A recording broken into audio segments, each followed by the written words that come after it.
you, Bill, for joining us and agreeing to fit this, developing this presentation and sharing that with us tonight, given the other demands that we have on your time at the moment with some other projects.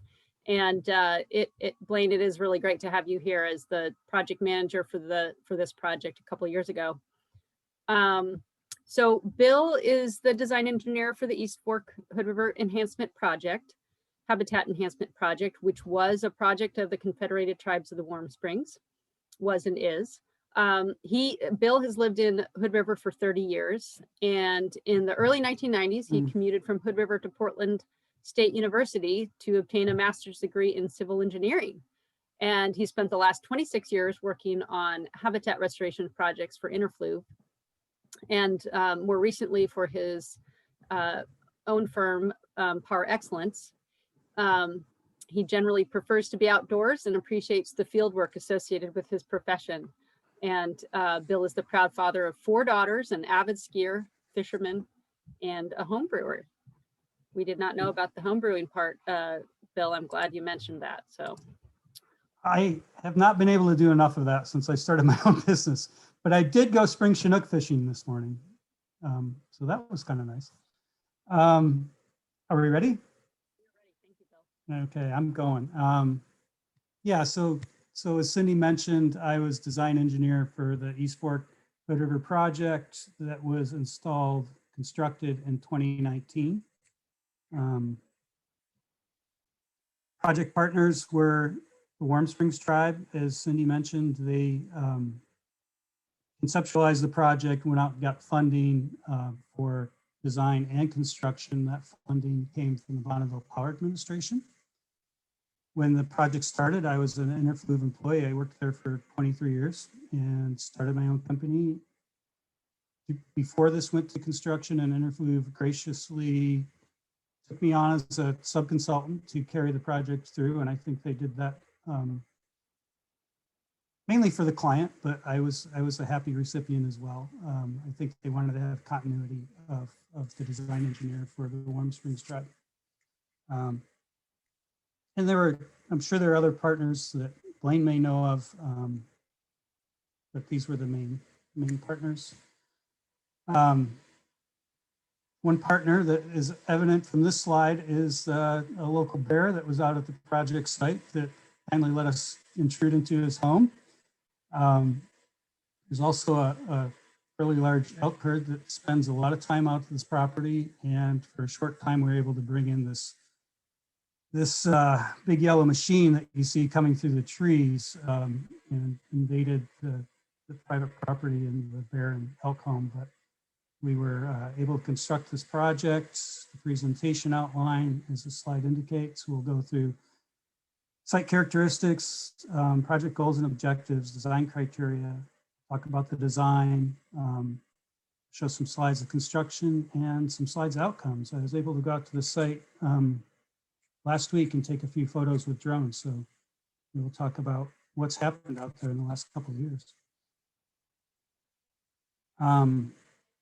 So the project is located in Parkdale, or just a little north of Parkdale. You can see with a standard Google Earth pin there that it's right near that Highway 35 indicator. And a blow up of the site is in the center of this slide, which shows an aerial view. Flow is going from the bottom of the slide to the top. And pretty nice floodplain there, nicely forested. Nice place to do work. It's private property, so there's no access, no general public access without permission from that property owner. So the project, it's for fish mainly, and primarily for mid-Columbia winter steelhead. They're listed as threatened in the Endangered Species Act. The site has more limited use by spring Chinook. They're also state-sensitive lamprey, indicated as a state-sensitive species.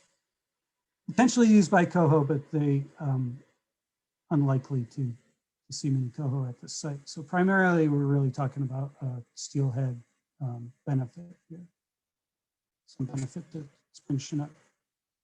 I get the site one of our meeting participants, Holly Kukali, for limiting factors. Usually with fish populations, we try to figure out what's limiting the population, what conditions might be limiting. In 2004, it was indicated by Holly that stream flow, which, if you think about what glaciers, the state of glaciers 100 years ago on Mount Hood and what they are now, stream flow has changed. And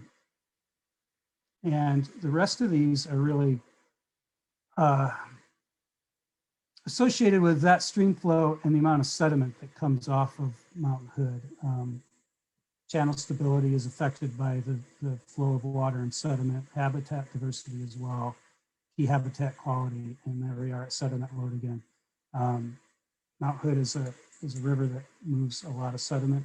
The mountains coming down to the Columbia in some cases. Those are the limiting factors for the species of concern. Recent geology, by recent, I'm talking about a geological timescale here, which is vastly different than ours, but much longer. In recent geology, we're talking more of the last 10,000 years, not the last 10 years.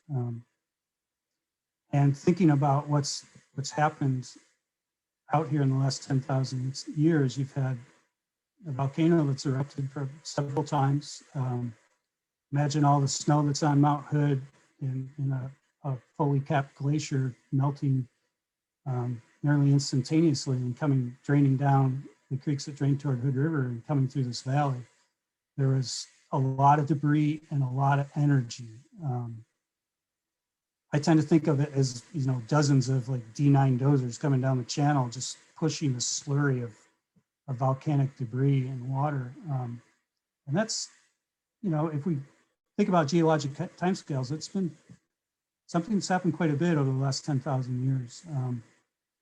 Something that's happened even more frequently are mud and debris flows that bust out of the glaciers draining from Mount Hood. Sometimes there's log jams that break apart, or even like the Palauli Creek event where there's a landslide that comes across, stores some water behind it for a while until it destabilizes, and then that comes down as a big rush of water and sediment. And what has happened with all that energy that's been applied to bringing sediment in this valley is it's really embedded the material that is kind of the base material of the East Fork. And now you have these kind of braided channels that skip across the top of that really embedded material. And I'll talk a little bit about that as time goes on in this presentation. Just upstream of the site, this is the Woodworth Road Bridge, and there's some floodplain impacts from the bridge. You think about the road is elevated. Normally they try to put roads above the 100-year flood elevation. I know that this road overtops maybe a little more frequently than that. But what the road does is it almost forms a dam across the floodplain with this opening under the bridge. So all the water and sediment that's moving down through the valley encounters this road fill, and it all gets forced through this relatively small opening. And on the downstream side, you've got this high energy flow with a lot of sediment that's in a single thread channel. There's a bit of riprap on the bank on the right, and it's a fairly confined channel until it begins to spread out as it moves downstream from this bridge. Another site characteristic is the riparian vegetation we saw from the aerial photo. That it's fairly well vegetated. We've got a lot of tug fir out on the site that's growing near the stream bank that tends to fall in. You're looking at some of that in the channel right there. A lot of red alder. You see a little scrub oak on the side. Willow and dogwood species and big leaf maple comprise a lot of the vegetation that influences geomorphology and hydraulics near the stream. And then moving out of the site characteristics to more of the goals and objectives. Declaring our goals and objectives has really become quite a big thing for restoration projects in the last decade or two, because they're not as well understood by the public, and it's important that we kind of define what we're doing and make sure that we stay true to that definition of what our goals and objectives are. And I actually took this graphic off a business management website, but I thought, you know, this really kind of distills down how we take goals and objectives and we develop design criteria from them. And I'll talk about the design criteria a little bit later, but the design criteria we try to make measurable and specific so that it guides the design, and it also helps us look at how did we do afterward, and you know, as we monitor the project. In this case, promote floodplain and off-channel habitat connectivity. That was a big goal, and it drove a lot of the design, and I'm going to talk more in depth about that as we go on. Increase language densities, and there's not many pools through this project reach, so increasing pool frequency and depth. Just to really talk about promoting floodplain and off-channel habitat connectivity, it is important, and here's the reason why. This is a kind of a distillation of work done by Jacob Patz of California Trout. And what he did is he penned up fish in the Sacramento River, and he made these little cages for these small juvenile salmonids. The Sacramento River and a canal adjacent to the Sacramento River and on the floodplain. And that top left photograph of those 3 jars really tells a story. The food is on the floodplain. There's 140 times more blood density than in the Sacramento River. And the canal only has 6 times that of the food of the Sacramento River. The photograph on the right are those fish that were in those pens and categorized by those in the river on the right, in the canal in the middle. They're a little bigger, but boy, the ones on the floodplain, you really see a sizable difference. And these are all in these different pens at the same time for 3 weeks. The graph at the bottom shows, wow, these fish in the floodplain grew 7 times their body weight in 3 weeks because they had access to so much food, as shown in that top left slide. So that helps folks understand just why we're trying to get this flow up on the floodplain and what it does, especially for fish. And another concept that I want to couple with that is kind of defining what we perceive as pristine conditions. And this is a graphic that was really just trying to show the difference between managed forest and an unmanaged forest. The unmanaged forest on the left, managed forest on the right. The unmanaged forest on the left has a single thread channel, or sorry, on the left has a multi-thread channel. In the Pacific Northwest, before we had a lot of management of the forest, there was old growth trees strewn across that floodplain that really influenced the way the river moved. There is also beaver that influenced hydrology to a great extent before we had more management of the floodplain. And that schematic on the right that shows a single thread channel is what many of us perceive as a pristine channel. And it is. It's very nice to look at. Much easier to walk through than the channel on the left. But as most trout fishermen know, if you're going to fish in a stream, especially one that's fairly wide, you're going to catch most of those fish along the banks. And if you think about how much bank length is along that single thread channel compared to the multi-thread channel, the multi-thread channel, the more channels there are, there's one side channel, you pretty much double the stream bank length. If there's 3 or 4, you can multiply it times 3 or 4. So what I'm getting at is that there's a lot more access to food in those multi-thread channels. And we can see from the previous slide what that does for fish as far as putting on body weight and their fitness as they enter the estuary and go out and try to stay alive in the ocean. So that's the crux of the floodplain connectivity as a goal and objective. Now the design criteria tend to distill these goals and objectives down a little finer grain. And in this case, we categorize them into 4 categories: ecological function, geomorphology, engineering, and construction. And I'm going to go through those real quick. I'll try not to spend a lot of time on these. But the ecological function, increased complexity of habitat and hydraulic near banks, promote sediment sorting, organic debris collection, increase overhead cover. Those first three all happen to be things that are direct benefit of placing large wood in the stream. The fourth one is kind of an ancillary benefit in that sometimes with large wood added to streams, we can begin to split flow more and try to create side channels based on the process of more flooding coming down and breaking up that flow, pushing into a side channel and getting more habitat as a result.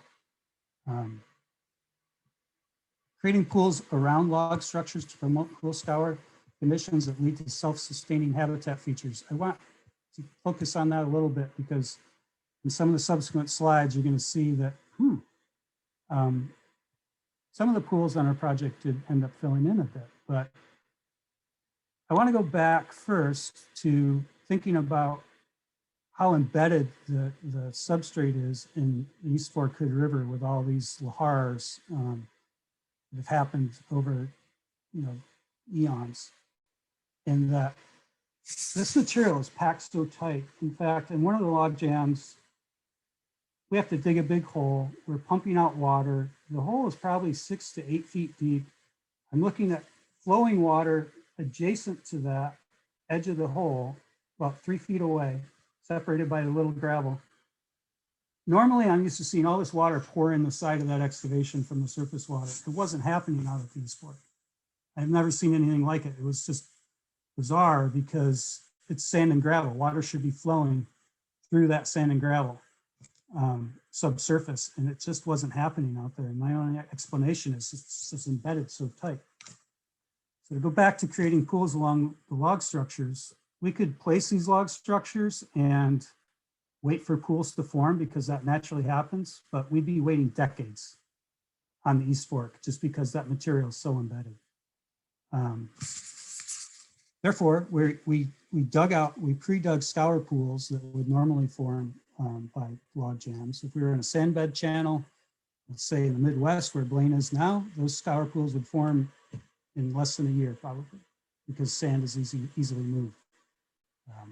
East Fork Hood River substrate is not easily moved. Spent a little more time on that than I wanted, but retaining large wood on our large structures is another design criteria there. And this is, if you look at this slide for a minute, you'll see things are changing. And I loved this slide. It was produced by Dan Coe, who has a website, dancocardo.com. And I told Dan that I'd give him a plug if he let me use his slide as a background image. And, it speaks to change. And geomorphology is all about change. And that's why I love this graphic. And the first bullet point is, design a project consistent with current hydrology and geomorphic regimes, meaning let's work with the flow of water and sediment coming off Mount Hood because we're not going to change it. We just have to work with it. The second bullet item talks about that in a little more detail. Allow for natural dynamic deformable processes to work on this channel. We're gonna push and nudge what's going to happen during the next flood event. Hopefully, that's how the design is conceptualized, and it was its intent. In some cases, we went a little further and dug pools out, as I mentioned before.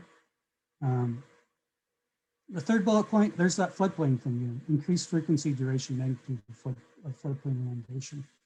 Again, because it gives us fatter, fitter fish to go out in the estuary. And that last bullet point again is just anticipate that wood will fall in the river, and it's probably going to touch on our log dams, and just need to plan for that. Engineering design risk criteria. This is a big one. I'm the engineer, so I have to make sure that when we build these projects that we aren't increasing the 100-year flood and maybe flooding out one of our neighbors. That's first and foremost. Those are FEMA regulations that we have to meet. The second big one for this site, we had to design these log jams so they would not move after a 100-year flood. So that's on the East Fork Hood River, that is a high energy event. I've been doing this work for over 25 years, and the flow velocities that I modeled on this project are the highest I've ever modeled. They're 26 feet per second. The closest I've seen to that was a project I did on the Rogue River in Grants Pass 20 years ago, and that was 21 feet per second. So this is a very high energy environment. And we'll get into some of the things we had to do to work around keeping these log jams there after a 100-year flood. And finally, the project design cannot withstand some of these large debris torrents or mud flows that can come off Mount Hood.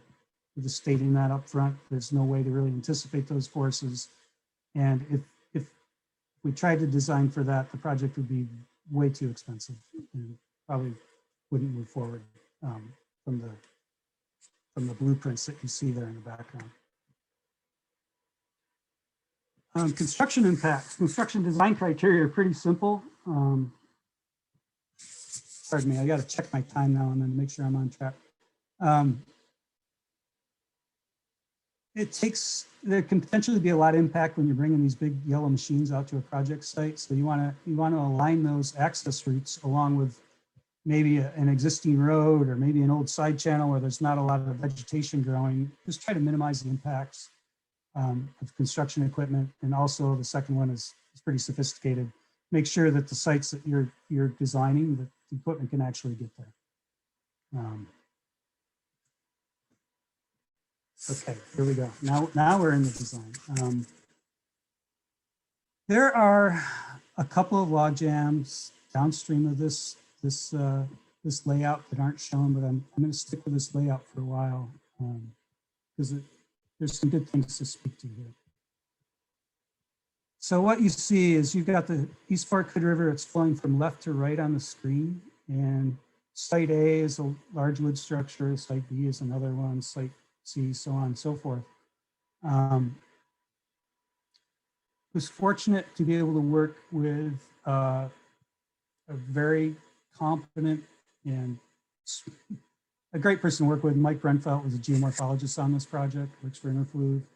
Mike is a master at going out and assessing what the channel formed, why it's formed that way today, and where he thinks it's going to go next, and what we might be able to do about it when it goes there. And by that, I mean, he's anticipating that as the river flows down here and comes around this bend, there's a big gravel bar here, which indicates that, it's losing some energy. And often when flows lose energy coming around a bend, that means that, it might be getting close to the time where the bend cuts off, that meander bend cut off. It's also called a channel avulsion. You might hear me use both those terms a lot coming up. And what Mike saw was that this is a pretty significant high probability channel avulsion route right here from site A to site B to site E. And looking at, this is a hillshade of LiDAR data. So it's a hillshade elevation. There's a big plateau here on the, can you see my cursor move around? Yes, we can. Okay, good. All right, thank you. There's a big plateau here. This is a bedrock cliff pretty much, and the river's been bouncing around between these big slopes for quite some time. You can see old meander scars over here. So Mike's predicting that this is a high probability channel avulsion route right here. And before it gets going that way too much, for too much energy, let's try to split flow of this large wood structure. But instead of trying to take all that brunt of that flow with one structure, there's a second one that's bigger just downstream of it. And it's a little bit closer to, there's a little bit of a terrace there you can see in the hillshade. He's really trying to pinch flow and make it work around these two big log structures in the event of a channel avulsion. And the third thing that comes into play, if that happens, is this site E will help backwater that flow that's coming overland there and working to cut off that meander and take some of the energy out of flow. So the intent here is that next big flood, we're going to try to split flow up and not be left with a single thread channel. We're really trying to have a multi-flood thread channel developed from the next big flood. And that's what, like this structure right here is called an apex bar structure. They tend to split flow really well. They form a scour pool that goes in front of the structure and along the sides, kind of a horseshoe shape, looking from downstream, or from above, rather. This is what we call a bank buried jam. So that is just large wood that's placed in the channel and buried in the bank to induce scour and create a pool. So we're going after that increased pool frequency and depth goal objective. Moving downstream from those, you'll see that you've got 3 structures stacked up here and a side channel that comes out this way. This side channel was the East Fork Hood River alignment prior to the 1996 flood. In 1996, it avulsed through this way, and now this is the main stem. There's still a bit of a trickle of water coming through here, and the intent of these 3 is to nudge, bump flow a little bit, nudge it a little more, this larger structure downstream, and then have it slam into another one of these apex bar structures that its intent is to split flow. Let's try to split flow and stay away from and create multi-thread channels instead of single thread channels. And I shouldn't say create, I guess work with the process to have that come out as a result. So every one of those structures that you saw on that previous slide calls out a detail. There's a little bit nuanced difference between all those details, but I'm just going to say, you know, for purposes of this presentation, this is going to represent all the structures. This dashed line right here, as you follow my cursor, is existing ground. So what we do is we dig a fairly deep hole to get down below the scour potential of the river. The river can scour. We don't want it to undermine the structure and carry it away, so we have to get below river scour depth. We dig a little bit deeper in the piles, and that is a result of calculations that I do about skin friction for piles and hydraulic forces working on this large wood structure and keeping it from keeping it one place when things flood. The other thing we did, I talked about this earlier, is since you're digging a hole right here, you might as well pre-dig that scour hole because you're right there.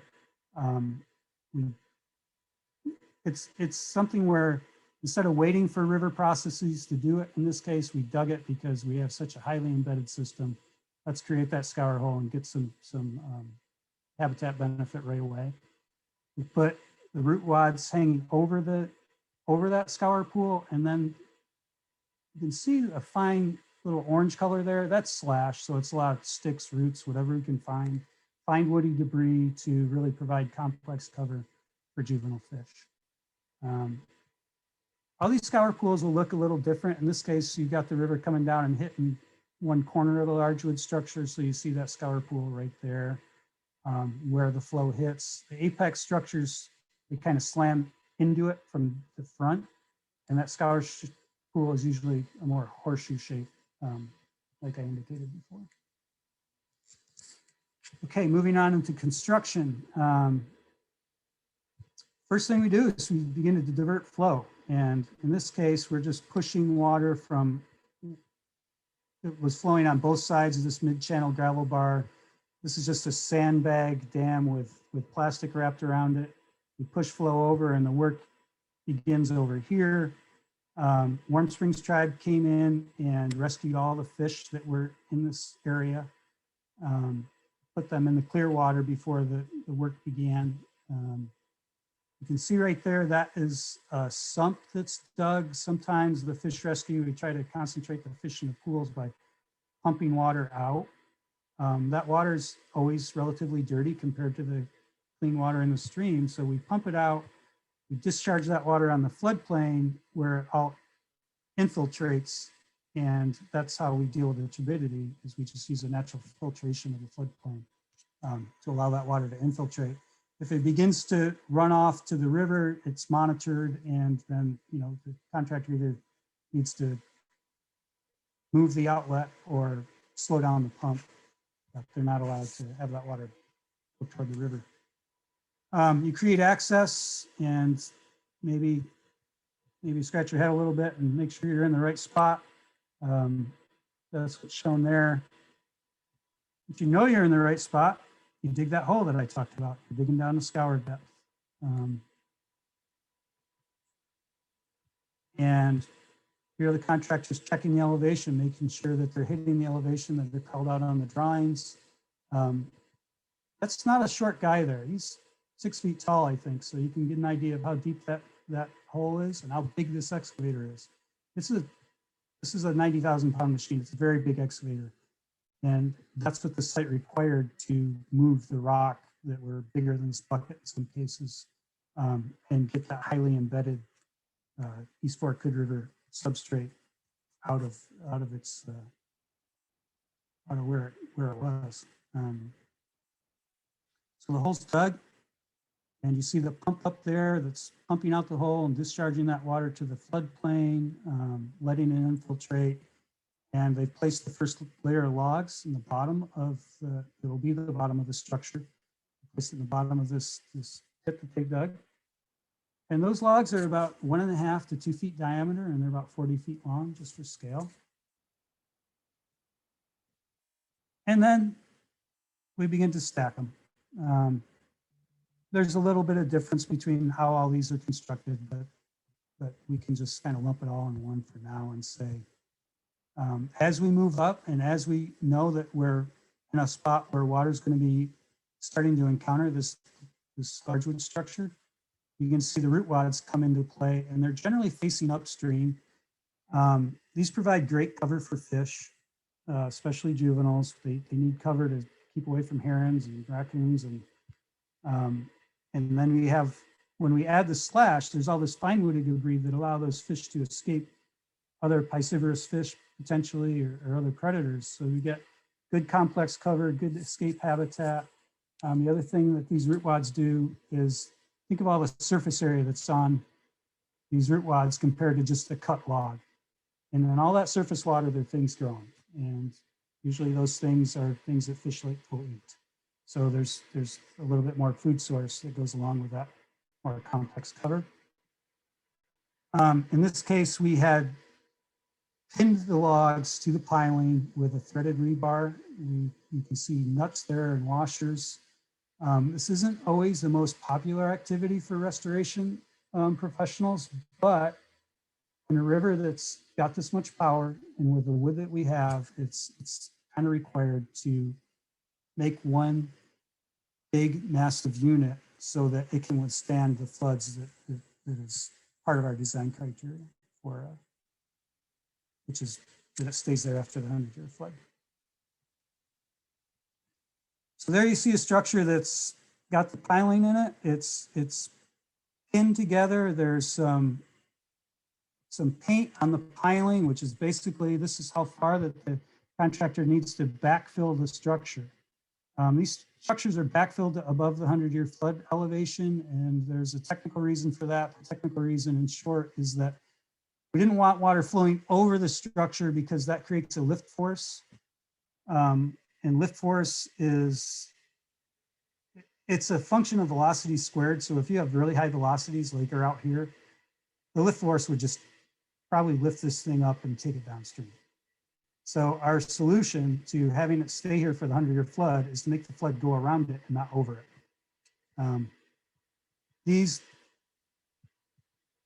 The bottom layer here is pinned into the piling, the sides and the top to help retain this fill. And then we segregate the larger stones and boulders and put them on the outer edges and the top to help armor the smaller substrate that is backfilled. Moving along, there's a little key indicator in the top right here that goes back to that slide I showed you for the layout. So this is site A, this is most upstream site, and you can see it in the left-hand photo there, right after construction. Really big pool that was excavated, a lot of complex cover with slash and root wads. And this thing is deep, and those things are, the root wads are hanging over that pool maybe 8 feet, quite a ways. And then I went out to the site last week, got some drone photographs, and you can see that the upstream edge and most of the face of this large wood structure from this aerial photo on the bottom right is filled in with sand. There's still some good pool, some good pool habitat on the downstream edge right here, but a little bit disappointing to see that pool had filled in. But I just want to remind folks that this is really designed to interact with a big flood. And it has done that. And I think that what we're going to see over time is that you're going to see the sand wash out of these scour pools as we get more flow and a little more sediment laden flow that's happened in the last few years. This is site D. You can see in the key there, that's the apex bar jam at the top of that mid-channel bar. Can't really see the pool there from the 2019 photo, but from this air photo from the drone last week, it's filled in quite a bit. There's still some pool under there under the cover. I do anticipate that that will scour out too as time goes on. Just moving downstream, we'll try to go quick here because I know I'm running out of time. This is a bankberry jam. We have sand in the pool. I wasn't excited about that outcome. I think we just have to wait and allow some flow to come down that has a little less sediment, and that will scour out once again. Site E, which was the one that if we have a channel avulsion is going to help backwater right now flow kind of flanks it. You can see at the upstream side, there's quite a bit of sand in there. A lot of that sand scoured out down here. And this is something as we go downstream, you're going to see these structures don't have the sand component in them that I know they did last year because I went out there last summer and some of the downstream pools are filled in. And what we're seeing now is that they're beginning to clean themselves out again. So this is just downstream site F, and that is a nice clear pool. That's me flying the drone in the background. That's site F, and this is where flow begins to get nudged over a little bit and then nudged over a little bit more at site G, which sticks out into the river much further. And on the lower right, I have a direct down air photo that shows that pool is all cleaned out. So if there was sand in there, it's been scoured out and it's gone now. Site H is that big apex bar jam that's supposed to split flow down the previous 1996 alignment where it evolves to 96.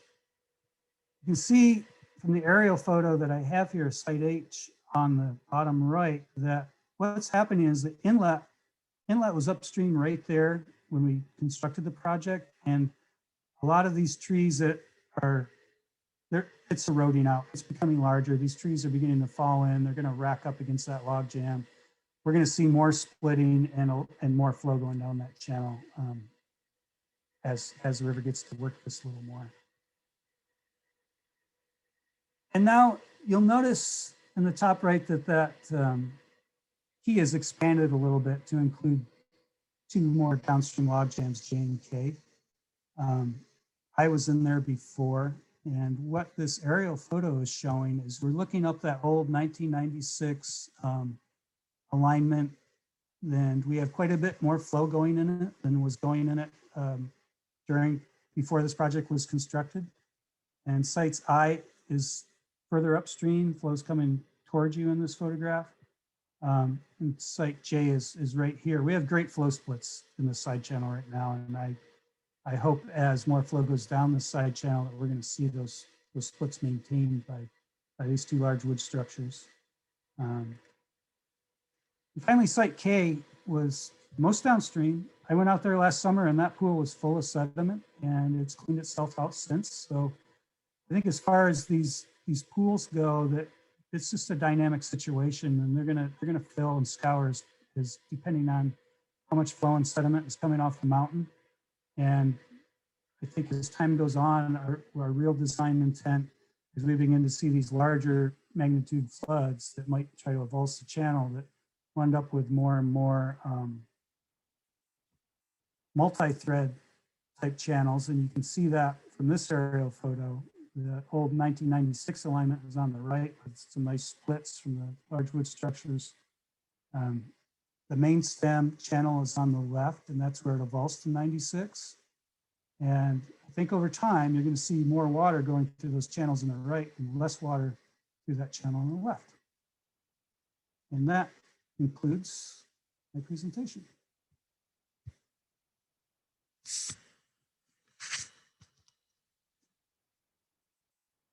I think I was in time there. Yeah, those are some fantastic drone photos, Bill. Yeah, I've had my commercial drone license for a year, and I finally started flying it, so I started practicing so I could get out here and take these photographs. So folks, feel free to unmute yourself and ask questions, and you can also type questions in the chat box if you prefer that, and I will read them out for you.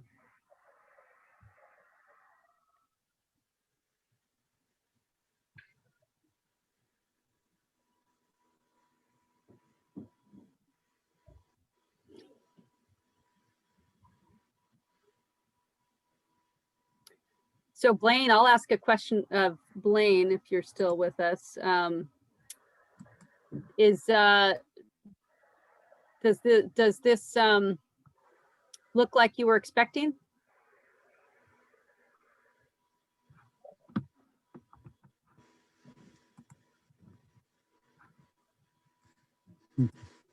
Oh, I wonder if we lost Blaine.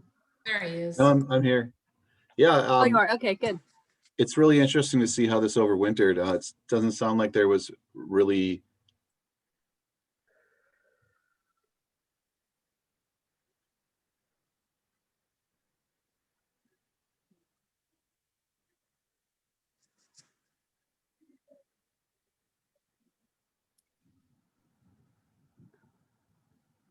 Blaine, we are having trouble. I think your connection's kind of shaky.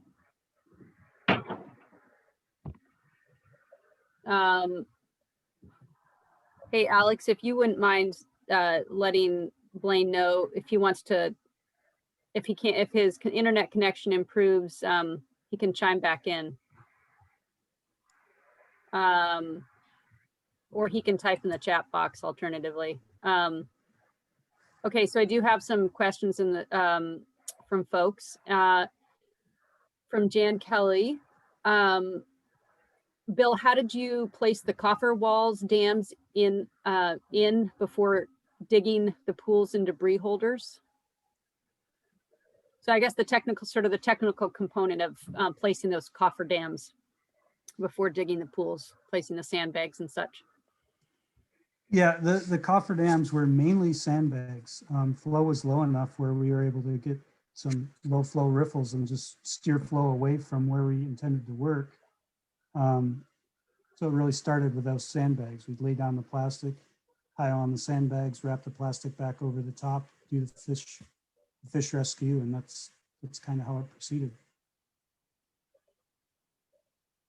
Yeah, other times I've been on different projects where, you know, it's a really common practice for isolating the in-water work area, and sometimes you have to kind of make a little bit of a path with the excavator, that, you know, bucket to place those sandbags in, get them nestled, you know, well into well, so that they seal up. I think it's one of the trickier things in starting a restoration project.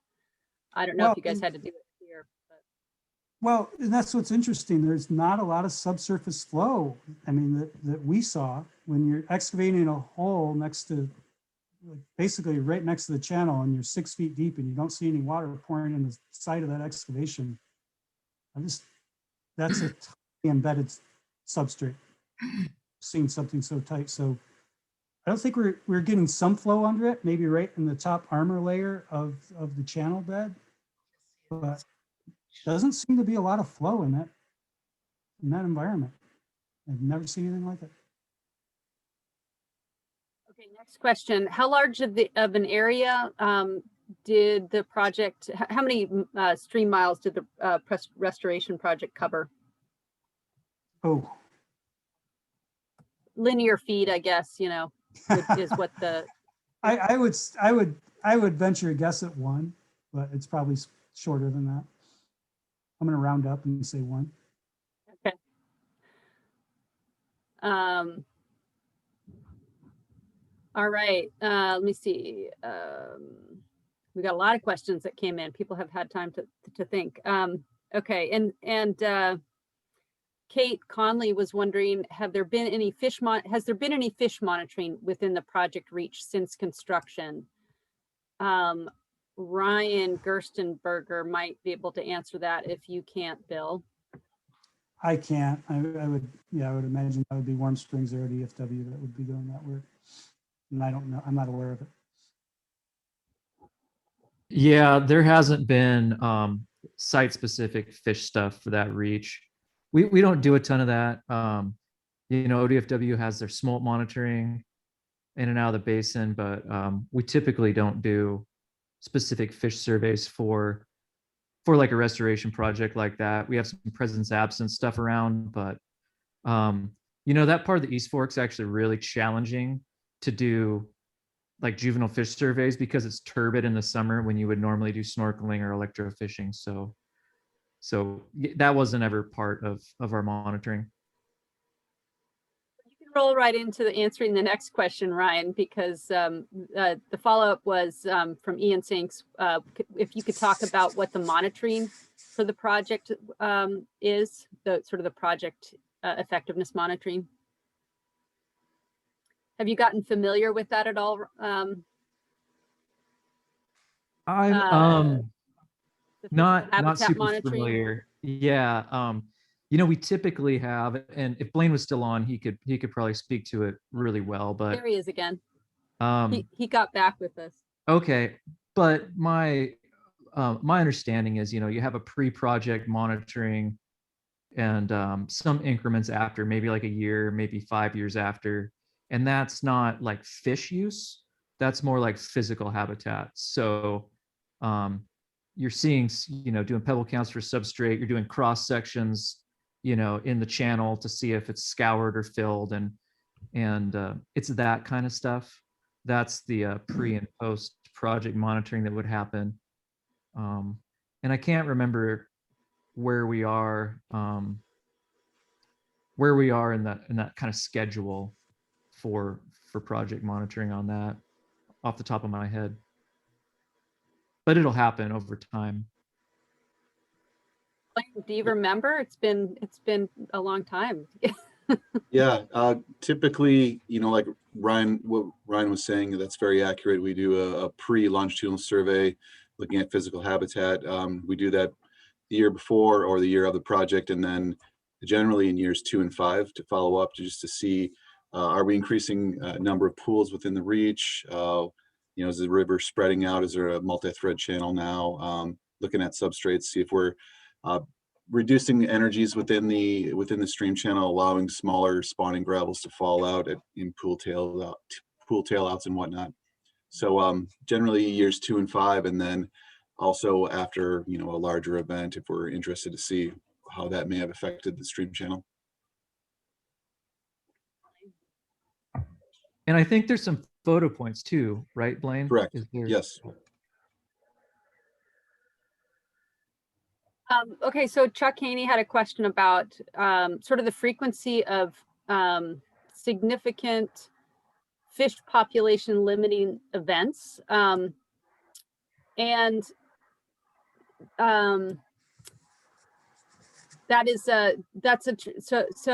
limiting factors aren't necessarily just event driven, and I don't know whether it would be accurate to say that these events, I mean, some of these events, these debris flows definitely can have an impact on fish, perhaps in sort of while it's happening, but then there are sometimes benefits from these big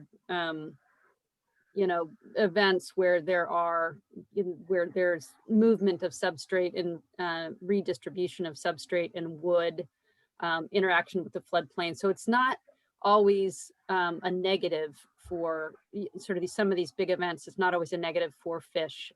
Does anybody else want to weigh in on that? It's kind of a larger question. And Chuck, I think you're talking about sort of the how often, and you can sort of clarify, Chuck, if you want. Are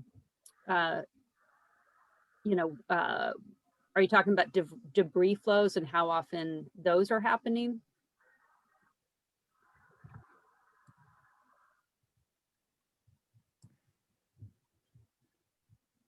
Oh, how often are low flow situations? And then how often are low flow situations important?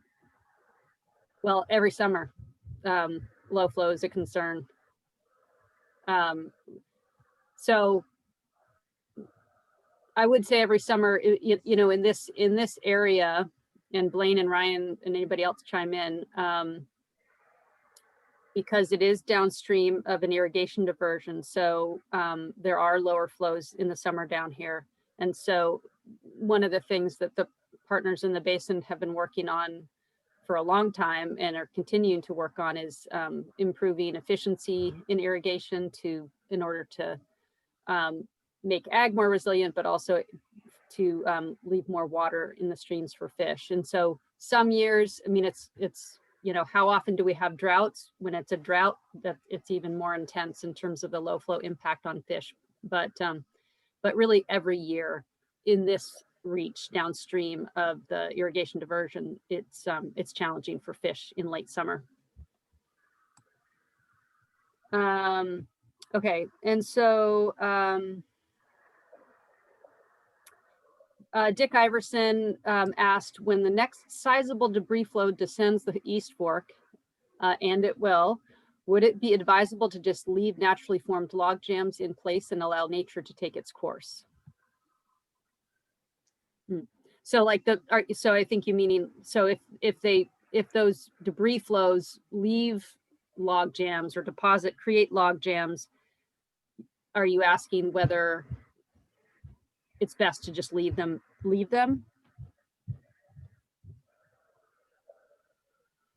I think, Yeah. no. Oh, sorry. Can I go ahead and talk? Yes, please. So, yeah, so I guess to clarify, I'm just wondering about managed river restoration in contrast to, I guess, what I might call natural river restoration, which obviously would take more time. But you know, I just sometimes wonder if maybe we meddle with things a little bit too much. I'm a geomorphologist myself, and my specialty happens to be debris flows. And I know that in a lot of places, debris flows have actually had positive impacts on habitat. And so I'm just wondering about that in contrast to a real active management and restoration program. So is that question directed toward me? Because I have an opinion on it, but I think we should be leaving those where they deposit and then evaluate on a case-to-case basis. Is this going to threaten someone's house? And in that case, then maybe we have to look at removal of those deposits because someone's going to have a large loss, or maybe FEMA has money to buy them out, or somebody else does. But I think you have to, generally, I'd like to see that accepted, that we leave those debris deposits in place, but then on a case-to-case basis where someone might be impacted, then we have to make an individual decision. Yes, certainly I would agree that when there's a hazard involved, you know, a real hazard to infrastructure or people, that then, you know, it has to be taken into account for sure. So I agree with that. Yeah. I would add, Dick, is also that, you know, they're having a more hands-off approach. There's just simply not as much large wood in the system as there used to be. There used to be a ton of wood in the East Fork, Hood River, and even not that many years ago in the 80s, there was active removal of large wood because ironically, fisheries biologists back then thought it wasn't good for fish. And there's some, and Rick Reagan could add to this, but there was, there was a lot of wood removed in the East Fork. The county forester was just commenting to me a couple of weeks ago that, I don't know whether he'd seen her picture recently, but and whether it was ODOT crews when they were putting in Highway 35s, sometime in the last few decades, the huge log jams in the East Fork that they burned. And so it's going to take a lot of hands-on restoration and kind of putting wood back into the system so that it can respond and have something to work with when the next debris flow comes. Yeah, that's a good point. I guess making up for mismanagement in the past is an important thing to do. Yeah, because I certainly appreciate your point.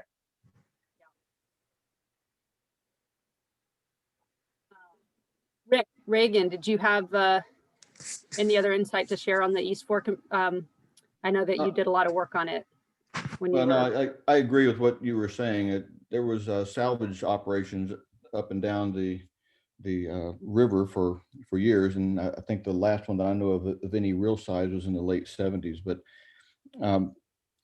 with the 1980 Palali debris flow, they cleaned out the upper part of the East Fork from baseline up to Palali Creek, and there was a lot of wood in there, and they took a lot of that out, and then they moved the stream over so it wouldn't affect the road as much. So there was a lot of straightening and removing of large wood debris. So it just kind of makes it steeper and straighter. So yeah, you're right. I think it's just a matter of time, a time element, how long we want it to leave it alone and let it recover. It's going to take a lot longer. I'm not sure sometimes if the fish runs actually have that much time.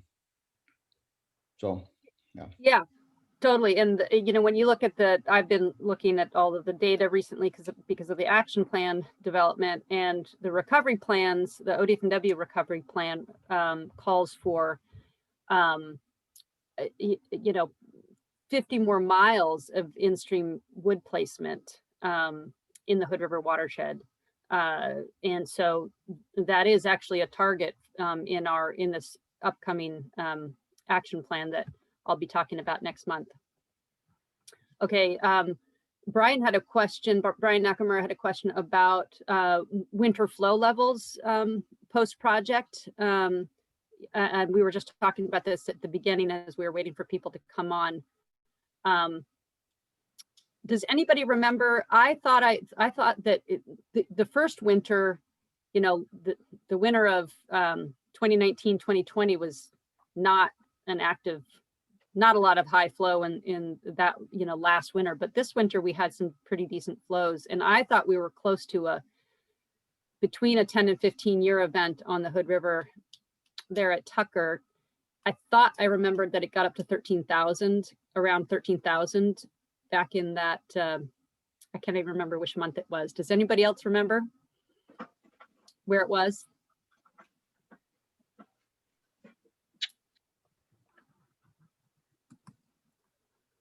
Megan Saunders, you're often looking at the Tucker gauge. Did you remember? I don't remember the exact amount, but I think it was it was just below flood stage. So what was that, 12,000? Yeah, it was somewhere in that 12, 13,000 range. So I do think it was close to that. I'll get back to you on that, Brian. Okay. Yeah. Michael, I think, Michael, are you still on? Somebody was wondering if we're curious about what you guys thought of the project. Michael Mills, one of the landowners. Yeah, I'm still here. Yeah, we thought it was fabulous. John and I both were really excited to see it come about. I had done some work on the Upper Sandy, so I was familiar with a similar high velocity river. So it was great to see this take place, and great to see it take place after the dam was removed. I think it's been about 10 years now. So we're seeing more eagles, we're seeing more bear, more cougar, more bobcats. So the area is returning to a more natural state. It's a part of the river that's never been worked on, it's a fairly natural stretch. So it was a great opportunity to see this take place here, and would be happy to see more work done both up and downriver. Thanks.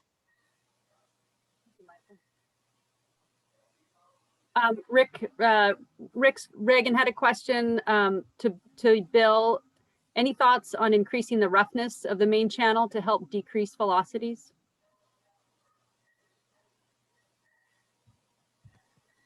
Yeah, it's a tricky thing to do because with wood,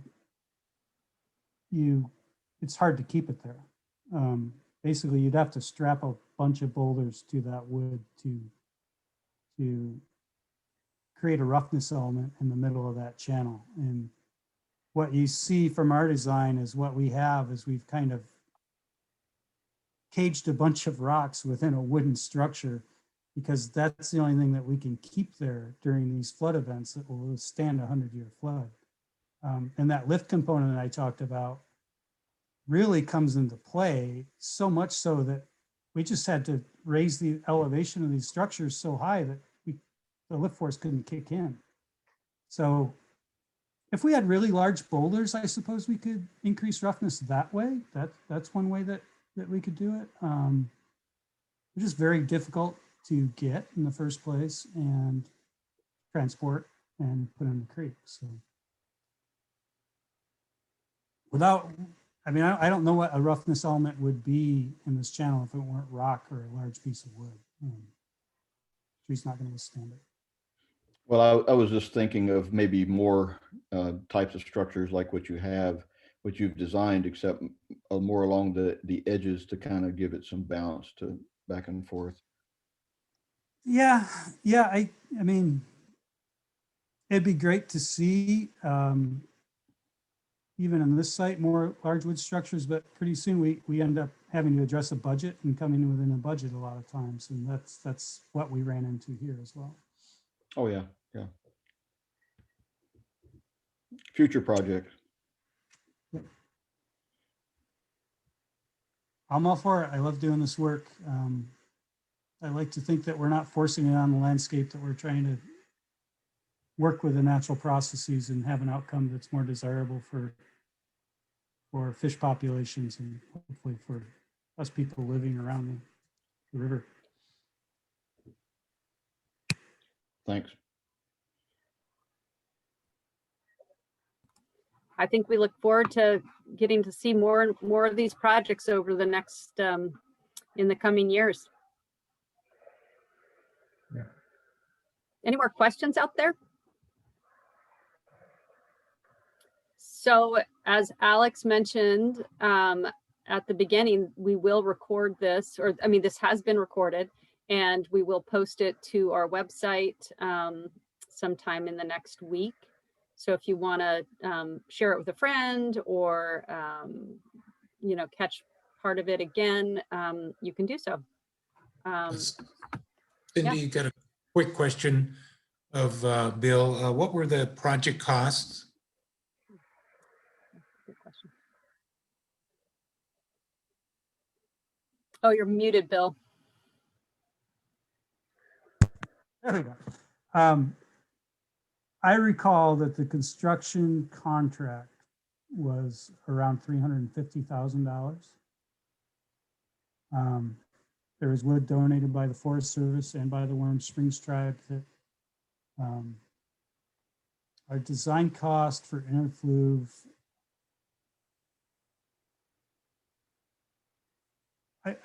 as I recall, and this was quite a few years ago, it was around $130,000.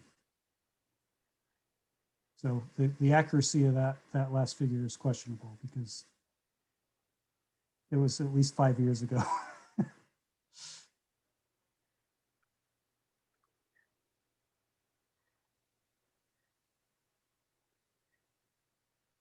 Okay, are there any more questions then from anyone?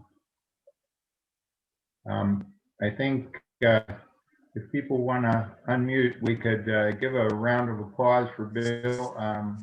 for a great presentation, lots of great photos and lots of great explanations. So thanks a lot, Bill. Okay. And- Thank you. And thanks to Blaine for tuning in too. My pleasure. To see him. Great project, Yeah. Blaine and Ryan.